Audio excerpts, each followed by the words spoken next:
Ne geldin emi elderdi neme kılıp? Ne kılıp? Elderdi küylep. Mına bayların üylör munondoy ananday. Yok. Жада калса ошол доордогу УКМКнын ичинде иштеген адамдар да болгон. Келген мэрлер четинен кертип жегени бул чындык болуп атпайбы? Эми болуп туруңуз. Ошол убакта мына академиктер алып, генералдар алып, артисттер алып туруп. Жок, алардын укугу жок. Алар эл үчүн кандай неме ысыкка суу куюп, ачка ток болушуп туруп элге кызмат кылды да. Мен ойлойм, алардын 100% укугу бар. Анан элге кызмат кылган деп турганда Ала Тоо аянтчасынын ортосунан жер берип койсок боло береби? Жок, Ала Тоо аянтчасы жөнүндө решение. Силер айтып атпайсызбы? Маселе ушунда болуп жатат да. Бул парктын чекесинен кесип берип атпайбы? Бул жерден жерди эч бир карапайым эл кесиптүү алган эмес. Сөздү мында ачыгын айтыш керекпиз да. Салам достор, сиздер менен мен Азаке Эл Уксун YouTube каналы. Бүгүнкү чыгарылышыбыз дал ушул Ататүрк паркынан уланмакчы. Ал эми биз турган Ататүрк сейил багынын жалпы аянтчасы 107 гектардан турат. 1992 жылга чейин бул сейил бакта бир дагы турак жай болгон эмес.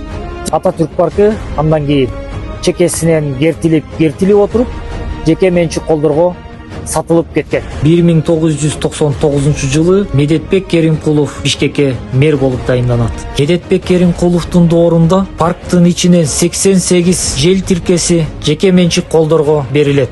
Ататүрк паркынын ашмалтайын чыгарууда мэр Керимкулов рекорд коет. Бирок мындай кызматтык аракеттери үчүн экс-мэрге бир да кылмыш иши козголуп же кандайдыр бир айып дагы тагылган эмес. Бишкек шаарынын тургундарынын эс ала турган аянтчасын чекесинен кесип алып азыр жашап атышкан учур берген. Жөн эле. Эми жок, бердим. 12-микрорайонда школда квартирам бар эле. Ошону аялым айтты, бул жерден эме алып иштей баштады. Анан Бишкек мэринен айтып калды, ушул жерде бар экен участок. Анан ушул жерде алганбыз жанагы Чүйөгүлүк Жуманазаров бар эле го, бронзовый призер, Московский олимпийский. Ошонун үйлөрүнөн эме баласынынбы эмес экен. Ал киши уже экинчи хозяин, биз үчүнчү хозяин. Биз ошондо алганбыз, баягы немени издеп жүрүп. Анан бул жерде канча калгансыз? Канча? Мен ошондо 32 000 доллар алдым. 32 000 доллар. Андан бери канча жыл? Андан бери 2006 болсо 18 жыл өттү. Азыр кымбаттап кетти. Кымбаттап кетти. Анан немелер ойлошту, ушундай да кымбат болобу. Мен тиги үйүмдү 42 000 долларга саттым. Немеде 12-нчи микрорайонда чконтарын. Анан 32 000 долларга алганбыз. Анан эки жолу Facebook банкынан барып кредит алдым.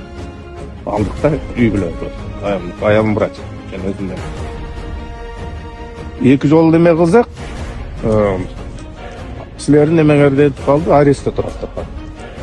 Текшере келсек, бир Трофим деген подставный лицо бир орус кишиге ал көрүнбөдү, ошого жастырып туруп, могу жерде силер айткандай, силерди ушу силер байгыра силердин болгон эми силер объективдүү климат кылгыла.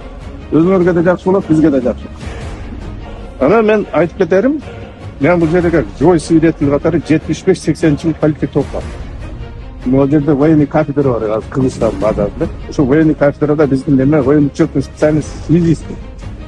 Рациялар көтөрүп, 105, 108 деген жон базында рациялар бар да. Ошолорду эметип алып, могу жерден биз тренировка кылып бири-бирибизге передавать этип этет.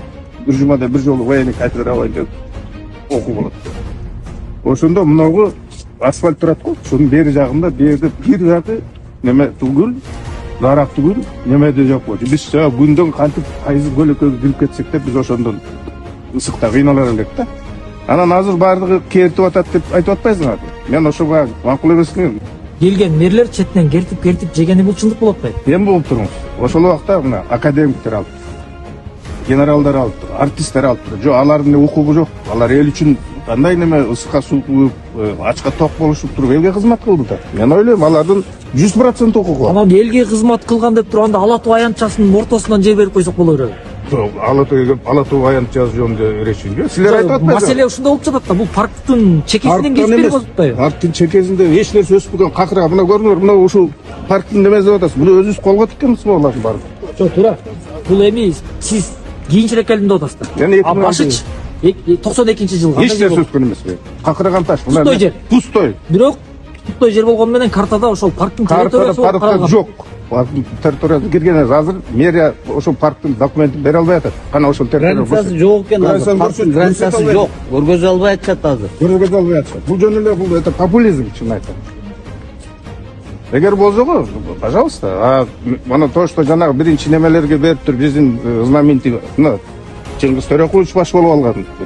Чыңгыз Айтматов, академик Жайнаков, академик Осмонаков Ибраимов, академик Алтай Бөрөбаевтер. Булар вполне достойный кишилер. Элге кызмат кылган. Ушул Кыргызстандын каймактары эми жашырганда эмне? Каймактары биз заслуженныйбыз, элибизге, жерибизге эмгегибизди сиңирдик, бирөөбүз 1 тонна китеп жаздык, бирөөбүз жакшы бийледик, бирөөбүз жакшы мэр болдук, бирөөбүз жакшы прокурордун замы болдук деп отуруп, ушул парктын аймагынан жерди кестиришип өздөрүнө чыгарып алган. Şu parkka жақын болып қалған үшін сілер күнөөлеп атасың ата. Бұл паркка жақын болған үшін. Атак бұлар парктың ішіне бір дағы мына мен ошо 2006 жылдан өзі 75 жылдан бері бұл жер жақсы білем. Бұл жерде дарақта өскен емес, чөп өскен емес. Қақыраған таш. Мына азыр біз мына жерде огород қылыш үшін 10 дон ашық жанағындай глина төктіріп су немесін кетіп қалады.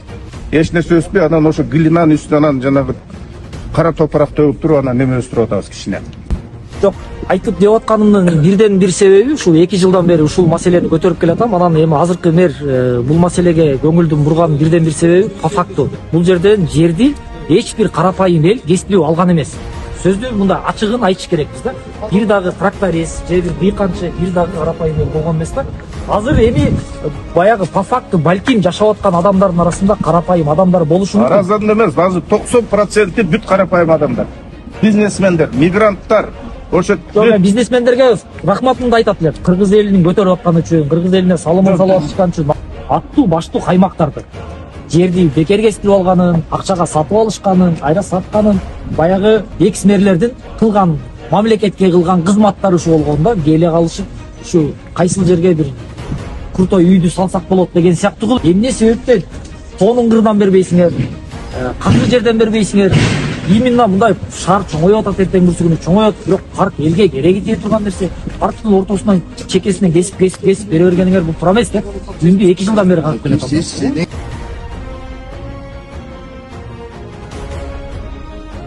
Баягы эми элдер карапайымбыз деп айтат.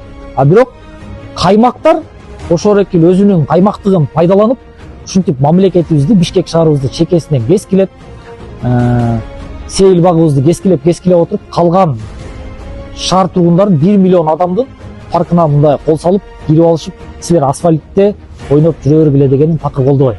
Ошондуктан ушул репортаж чыккан. Айтканыңыз туура эмес.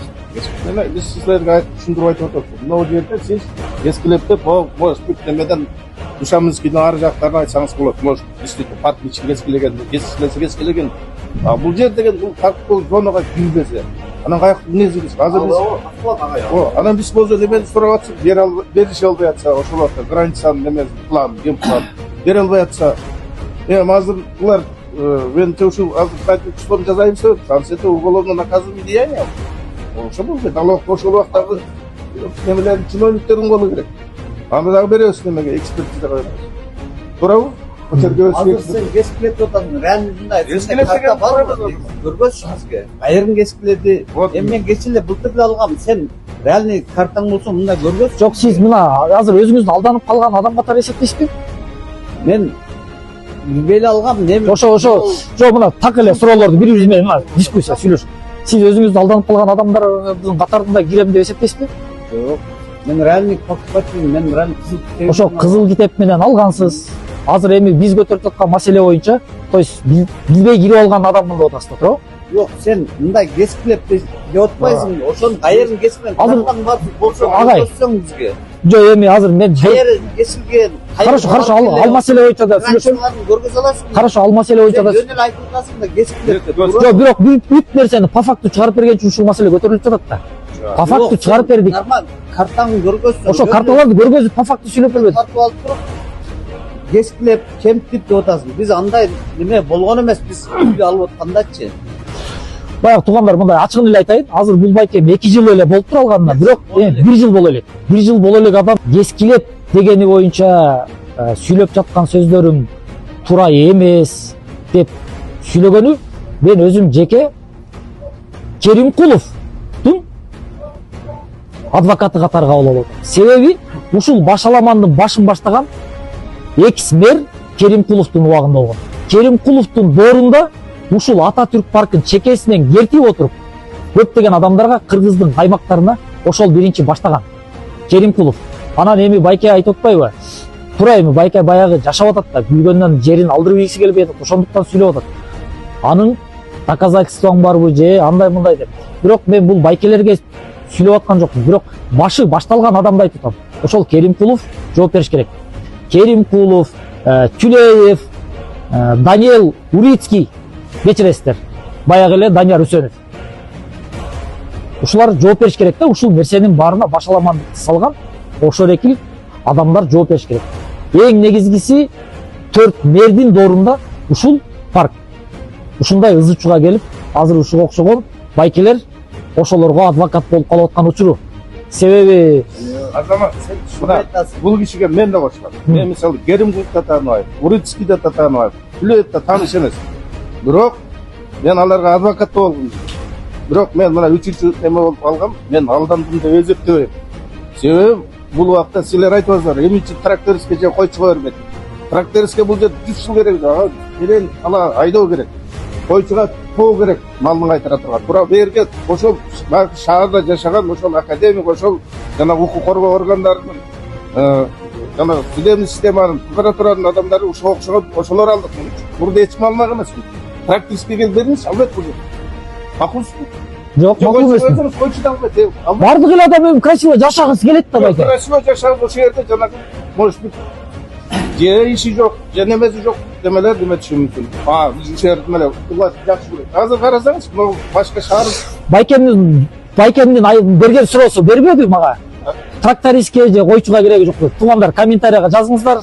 Койчулар болсо, уйчулар болсо, кыскасы жөнөкөй карапайым адам болсо жазгылачы. Ушундай жерде жашайт белеңер. Жашайт белеңер, жазып койгулачы. Байкем комментариядан көрсүн. Мисалы мен жашамакмын. Эми силер шаарда жашасаңар жашаңар. Айылда жашап аткан тракторист эмне керек болбойт? Аларга ойлоп керек. Баягы эгин эгиш керек. Бак тигиш керек. Койчуга баз бишиш керек. Буну эмне керек бар? Айтып атат, койчу же тракторист алат белет. Мен ойлойм, албайт болчу.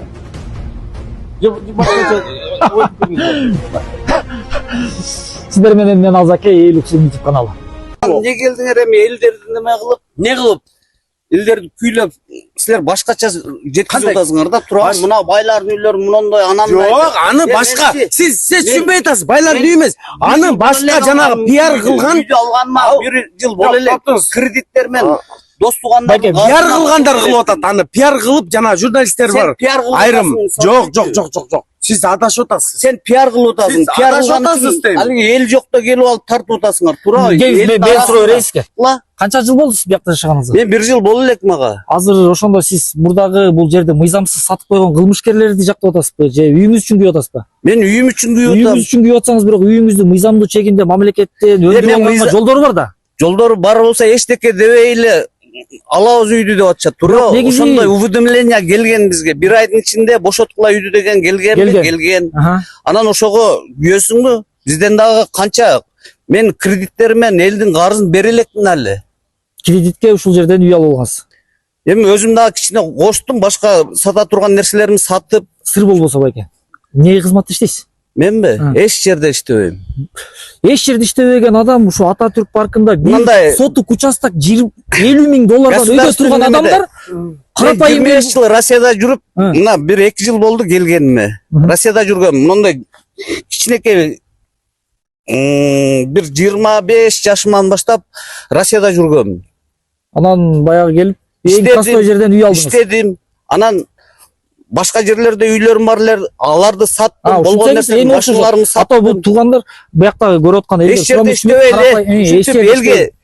Элге кайтып силер элге неме кылып жүрсүңөр, каякта иштейсиңер? Силер өзү бирдекеңер барбы? Ошондой сатып алган үйүңөр бардыр, тура. Бирок мыйзам жол менен үйүңү алайын деп атса, сен эле жаныңа чыйбы? Тура байке, биз мен 5 балам бар азыр, Катыным бар, каяка неме кыласың аларды? Менде 6 бала бар. Эми антип 100 бир балдарыбыз канча? Ооба, эми арман көп. Ар бир кыргыз элинде арман көп. Тура. Мен бардык нерселеримди сатып алып анан кийин алабыз десе, конечно жаным ачыйт. Тура. Эми баягы мыйзам чегинде ошону алабыз деп аткан адамдарга жана мамлекетке өкмөт тараптан ошону компенсация кылгыла деген талапты койдуңарбы, койгон жоксуңарбы деген маселе болуп жатат. Сиз азыр мындай кылып атасыз да. Ал жөнүндө тема болбой атат. Ал жөнүндө тема болбой атат. Түшүргүлөр, мындай доброжелательный жакшынакай сүйлөгүлөчү. Эми мага бизге келип кылган туура эмес да. Фикир багыла. Маселе мындай, балам. Мен ушул үйдө турам, могу үйдө турам. Бул аркадагы үйдө. Мен ушул үйдө. Кел бияка каратып мындай көрсөттүм.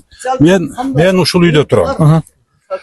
Эми биз 5-чи ээсибиз ушул үйдүнчү. Бизге чейин колдон колго өтүп, анан бир строительный компания куруптур. Куруп бүткөндөн кийин сатканда биз сатып алдык. Эми ар бирибиздин бу жерге келгендин өздөрүнүн себептери бар. Биздин жеке менин өзүм жөнүндө айтсам, биздин кызыбыз оорулуу. 1-чи группадагы майып. Врачтар таза абада жашаш керек дегенден айла жок. Эми биз айылга кете албайбыз. Анткени ара күндө больницага барышыбыз керек. Биз Борбордо көчөдө Московская Турсбековада үйүбүз бар эле. Ошону сатып, акчаларыбызды топтоп кошуп, шу жерден квартира алдык. Бул могу үй болгон менен үй хрущевкадан айырмасы жок. Ичине кирсеңчи, киргизип көрсөтөм деле, анын секрети деле жок. Бирок мен айта турган нерсем, мындай бизге бу байкелердин сүйлөгөндөрүнүн ачуусу келгенин кош стандарт болуп атат, балам. Шаарда парктар көп, Карагачевый роща деген бар го, 200 гектар аянты менен болгон. Ал деле 91-жылы бекитилген. Ушундай эле схема менен 91-жылы бекитилген. Ошол бул схема бекитилген генеральный схемага кайра келеменчи. Карагачевый рощада 200 гектар жерди эч кандай кызыл китеби жок эле басып алышкан. Басып алып, үй салып, мындан жакшы үйлөрдү салган. Аларга бийлик өзү кызыл китепти жазып, азыр бүгүлүп алып барып берип атат. А бизде бул жерде мыйзамдуу түрдө шаардык мэриянын чечими менен госрегистрде ал мамлекеттик акт катталып, госстройдон уруксат алынып, курулуш этабыны архстрой надзор деген болот, эми орусча аралашып кетип атат, терминдерди кечирип коесуң. Ошол көзөмөл органын куруп, көзөмөл жасап курул этабыны. Алар ар бир этаптык көзөмөлдөйт да, фундамент кандай коюлду, 1-чи этаж, 2-чи этаж, анан үстү кандай жабылды, стандарттарга жооп береби, бербейби. Анан кийин кабыл алган, госприемка болгон. Госприемка болуп, водоканалга, реске, сууга, газга задание берилген. Шуну кошкула депчи ушул үйдү. Кошулуп атат. Анан кийин алынып бүтүрүп туруп, куруучу компания анан элге сатып атат квартираны. Биз анан кийин келдик. Биз эмеге барсак сразу эле. Байке, анын баары чүрүктү, мунун баары маалыматтар чыккан, так эсе чыккан. Коя тур, шу жерде момент бар. Биз госрегистрге барып справканы алдык. Үйдө обремененный эмес. Карзы жок. Алса болот деп. Биз алдык, чынбы? Азыр эми биздин бул ата түрктүн жанындагы конуштагылар эми бүгүн шундай көрүнүп атат да. Бул 1-чи этапта мен ушул жерде политехте окугам. 76-80 кыскасы туугандар, байке эми баягы өзүнүн жеке тарыхын өтүп баратат. Мындай да туугандар. Бул байкемдин айтып аткан сөздөрүнүн баары тура эле. Бул жерде тура нерсени маселени көтөрүп жатат. Биздин көтөргөн маселе мындай болуп жатат. Баягы күнү, кечеки күнү ушул жерде митинг болду. Бул жерден выселение болбойбуз деп жанагы элдер митинг кылды. Анан бул жерден митинг уюштуруп, жанагы бошотпойбуз дегенден кийин бул жердеги суроталап ушул жарандык активисттер кайрылып азыр бир репортаж жасап турган учурубуз. Эмне адамдар получается митинг кылып эле калаганын кыла берсе болобу деген ой болуп атат. Бардык нерсе мыйзамдын чегинде гана болуш керек деген сөз. Анан эми угуп турган. Азыр бул жерде жарандык активисттер соттун чечими деп атат. Тура эле. Эми бул байкемдер мындай да. Үйүнө күйүп атат. Бирок ошо үйүңүздөргө күйсөңүздөр, баягы мамлекеттин азыр кылып аткан иштеринин баарын колдоп башка жерден үй белгиле же болбосо мындай кылгыла деп компенсация сурасаңыздар, ушул тура болбок деп ойлойм. Себеби ушул эки азыркы келген бийликти ушинтип колдогон. Элдин баары ушинтип колдогон. ушул бийлик келип мыйзамды орнотсун, буга чейинки бардык Хорошо. жерлерде иштеген ушул Сенікін де түсінікті болып қалды. мамлекеттин Жоқ, сенің репортажтарың көріп эле жүрөм менчи. Көрүңүз. Мен эми азыр айтайын. эмнеси менен Сен түшүнүп болот? биздин Сизге жакпаган репортаж болот. Жок, кое Паркта тур. жашап Биздин атасыз. пикирди. Биз мыйзамдуу өлкөдөбүзбү? Туура. Эмне үчүн баштап күнөөлүүлөрдү таппайт? Ошону сураматпайбызбы? Экинчи маселе, күнөөлүүлөрдү жазалап туруп, анан сотко берип туруп, сотто ушул үйлөр законсуз. Бул үйлөрдү мамлекеттин пайдасына алынсын, компенсация төлөө берилсин деген чечим менен келсе, биз дагы законопослушный адамбыз. Байкенки да бир чети Туруп турайбыз. ушул жерден мен дагы ушу сиз сыяктуу политехте окуганмын. Мен да ушул жерде жаш кезде ошо сейилдеп жүрүп ушул жерде сабакка даярданып жүргөнбүз. Анан ушул үчүн ушу парк үчүн жаным ачып келдим да. Анан сизге суроо болот да, мына ушул жерде сиз тигиндей документ, мындай документ болгон деп атасыз, бирок ушул жерде паркты мыйзамдаштыруунун өзү мыйзамдуубу? Мыйзамдаштыруунун өзү мыйзамсыз. Мыйзамсыз. Мындай кылыш керек эле. Бүгүнкү реальный Мен сөзүм аягына чыгып коеюн. Ошо боюнча мыйзамдаштырып койсок маселе жок. Мен сөзүм аягына чыгып коеюн. Эми ушул мыйзамсыз болгон жер экен. Мыйзамсыз болуп атат. Сиз өзүңүз мойнуна алып атасыз. Анан ушул жерде эгер сиздерге жанагы компенсацияны төлөп берсе, ушу паркты бошотуп чыгып, кадимкидей мурункудай парк болсун деп, паркты бошотуп чыгып кеткенге даярсыздарбы? Сиздер, сиз ошо Мен жеке мен даярмын. даярсыз, э? Соттун чечими болсо, соттун чечими болуп, шу жер шундай Бу байке эркинче жүргөн эме. сот чечсе, шу жер туура эмес болгон. Тапшыргыла үйдү. Мына компенсацияң десе мен даярмын. Ал эми башка маселе. Эми мына ушул маселеге келип атабыз. Эң негизги маселеге келдик. Эми ушул мыйзамсыздыкты жараткандар ким?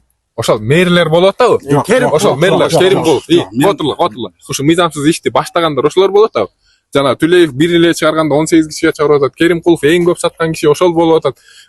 Барбы ар тарап. Алардын көзү тирүүбү? Азыр мына биз силер мамлекет менен карама каршы болуп, бири-бириңерге душмандашпай, мамлекет менен биригип, ошол жанагы мыйзамсыздык жаратып, ушул кашанын баарын чалган кишилерден компенсацияны талап кылып алганга даярсыздарбы? Эми бул башка маселе. Бул менин функциям эмес. Жок. Сен менин мойнума ийбегин. Аны сот териштирсин. Туурабы Керимкулов, туура эмес берди. Бүгүнкү күндө ошол определение жок бала. Ошон үчүн сиздер сен сот үчүн сүйлөбөгүн. тиешелүү органдарга кайрылдыңарбы? Ошол себептен. Ушул жерде мыйзамсыз чыгып калыптыр. Угуп тур. 12 апрелден бери Бизге күнөөлүү тарап компенсация берсин деп кайрылдыңарбы? Арыз менен. 12 апрелде бизге мэрдин токтому чыкты. Ушул жердин границасын бекитиш боюнча деп.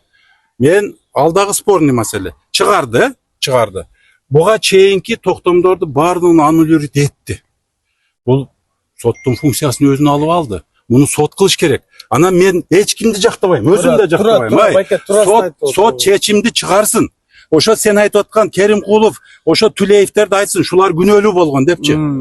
Ар нерсенин тартиби бар да. Жок, ошо. Анан эмоцияга берилип эле чык. Жок, биз сиздерденчи байке эчтеке. Биз ошолордун эме токтобуз. Эң биринчи макулмун деп атат бошотуп бергенге. Эгерде компенсация кылып бере турган болсо, анан азыр бизде ушул кечеки митингден сүйлөп чыкпадыбы? Биз карапайым элбиз, биз кыйналып аткан элбиз деп сүйлөп чыкты. Анан ага ушул жарандык активисттер реакция берип, анан алыскы биздин мекенибизди көп ызы чуккан границадагы чегара жетекчинин кому дагы мындай жөн тура албай, ушул карапайым элди барып өз көзүм менен көрүп, силерге көргөзүп берем, карапайым эл ушул жерде жашайбы, жашабайбы деп бизге кайрылган адамдардын бири. Азыр ушул жердеги карапайым элди көрүп туруп, ошол Баткен чегарада, Баткендин жана Тажик менен Кыргыздын ортосунда чегараны кайтарып жаткан элдин жашоосун көрүп кел. Кимиси карапайым, мына ошол жерден анан чыныгы бааңды бер дейт да. Бул жерде эми сот чече турган маселелер болуп атат да. Кайсы мэр туура кылган, кайсы мэр туура эмес кылган, өзү парктын бул немеге берилиши туура болду, туура эмес болду деп элдер неме болуп атат да. Азыр эми мен айтайын деген немем башка нерсе да, совсем башка нерсе. Урматтуу туугандар, бул жерде бул жакка карасаңыздар, аябай шаардын эң так ортосундагы биздин эң эле мактана турган парк. Бул жак жашоого эми самый Кыргызстандын эң кедей адамдарынын жашап аткан жери. Кече аябай митингге чыгышып, "Бай биз көчөдө калабыз. Бизге компенсация төлөп бербесеңер, бизди сүрдүп салсаңар, биз бара турган жерибиз жок" деген кишилердин үйлөрү могу. Экинчи, дагы бирөөсү чыгып бакырып таза эле өлөм, мен өлүп калам, мындан кийин жашоом токтоп калат деген кишинин дагы бирөөсүнүн үйү бул турат. Ama көчөдөн эле карасаңыздар, көчөдөн эле бир үй, наркы үй, бир да мындай арзан баадагы 500 миңден ылдый үй көргөн жокмун да бул жердечи. Значит, бул үйдүн кожоюндары бардык эле көчөгө чыкса өлүп кала турган кишилер эмес да. Совсем көчөдө калды дегенде деле бир базардын хозяйыны болуп чыгып калышы мүмкүн, же болбосо торговый центрдин хозяйыны болуп калышы мүмкүн, же мамлекетте иштесе министр болуп калышы мүмкүн, же зам министр болуп калышы мүмкүн. Ушундай адамдар экен да. Анан ушулар айтышып атат, биз таза эле бизди кордоп атасыңар, тең эки жактуу карабайсыңар, не башка жактарды ушундай эле немелерге документтештирип берип атасыңар, а биздикини бизге эле сайылып туруп алдыңар деп. Жок, бул жерде биринчи айта турган нерсе, ушундан баштап байсыңбы, кембагалсыңбы, сен министрсиңби, закондун алдында бардыгыбыз бирдей болушубуз керек. Башкаларга сабак болсун деген максатта ушуну на принцип эркини көргөзүлөт. Биз карап турабыз, коомчулук бардыгыңыздар. Биз дагы активисттер дагы, жарандык активисттер да бардыгыбыз ушуну наблюдать этип турабыз. Бийлик эрки жетеби же жетпейби ушуга? Же тууганчылап, же болбосо бул аябай влиятельный киши эле, мунун колунан бул келет эле, мунун акчасы көп эле деп бул кишилердин немесини коргоп коебу? Ушу маселе болуп атат да. Туугандар, азыр өзүңүздөр уктуңуздар. Чек ара коомунун жетекчиси өзүнүн пикирин билдире кетти. Карапайым эл ушундай үйдө жашайт деген суроо тулбай койбойт да. Биякта көпчүлүк адамдар комментариядан жазып жатасыздар. Ой, булар карапайым эл болсо анда биз свалканын үстүндө жана жашагам, ак жарда жашайм. Анда биз каяка барабыз? Биз анда жок адамдарбыз деп. Эгерде булар карапайым боло турган болсо деген сөз маселе ушактан тулуп атат да. Эң баары тең ыраазы кыла турган жолу бул деген ошо жана ушул мыйзам бузууга алып келген ушул кашаны чалган адамдарды жоопко тартып, ошолордон компенсация талап кылып, мындан кийин мындай фактылар катталбаш үчүн шаарыбыздын четинен ошо көрктөндүрүп турган парктары, дем алдырып турган парктары четинен кетилип кетпеш үчүн кийинкилерге аябай чоң сабак боло тургандай эселеп компенсация өндүрүшүбүз керек. Ошого мындан да жакшы, мындан да чоң башка жерлерде парктарды салышыбыз керек. Менин айтарым ушул. Мен айта кетчү нерсе, мынакей, эгерде мына могу жерди өздөрү мына баштады да, өздөрү мыйзам чегинде мынакей өздөрү мисалы буз турбаса, мыйзам чеги могуларды мына этажкалар мыйзам чегинде эмес экен да, жөн эле баягы китептери жок эле салып. Эгер бузбаса мунучу эл азыр чын араң эле турат. Эл өзү эле бузуп салышы мүмкүн. Могу жердечи. Ошон үчүн жакшылыкча эле баягы мыйзам чегинде бузушун баягы суранам да. Азыр мына албай атат, өзү менен сүйлөшөлү десекчи.